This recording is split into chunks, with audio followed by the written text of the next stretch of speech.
ఇప్పుడే అందిన వార్త మొదటిసారి మెచ్చుకున్న సీఎం రేవంత్ రెడ్డి కాంగ్రెస్ మంత్రిని అంటూ వార్తలు అయితే వస్తున్నాయండి. దీనికి సంబంధించి వివరాలు చెప్పడానికి వీడియో చేయడం జరుగుతుంది. చాలా మంది వీడియో వస్తున్నారు కానీ సబ్స్క్రైబ్ చేసుకోవడం మర్చిపోతున్నారని దయచేసి ఛానల్ని సబ్స్క్రైబ్ చేసుకుని బెల్ ఐకాన్ ఆల్ పైన ట్యాప్ చేయండి. ఇటువంటి ఇంపార్టెంట్ ఇన్ఫర్మేషన్ మిస్ అవ్వకుండా నోటిఫికేషన్ రూపంలో వస్తుందండి మొబైల్కి. చాలా మంది చూస్తున్నారు కానీ లైక్ చేయడం మర్చిపోతున్నారు. దయచేసి లైక్ చేయండి, ఇన్ఫర్మేషన్ అందరికీ కూడా తెలుస్తుంది.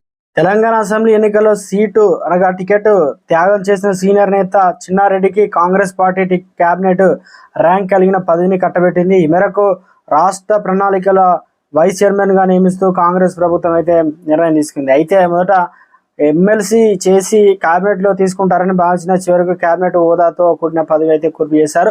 ఉమ్మడి పాలమూరు జిల్లాలో కీలక నేత మాజీ మంత్రి జి చిన్నారెడ్డి తెలంగాణ ప్రణాళిక సంఘం ఉపాధ్యక్షుడిగా నియమితులయ్యారు.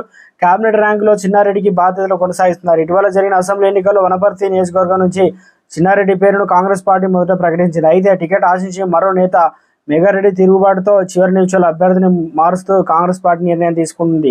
ఈ సందర్భంగా టికెట్ త్యాగం చేయడంతో పాటు కాంగ్రెస్ అభ్యర్థి గెలుపునకు చిన్నారెడ్డి కృషి చేశారు.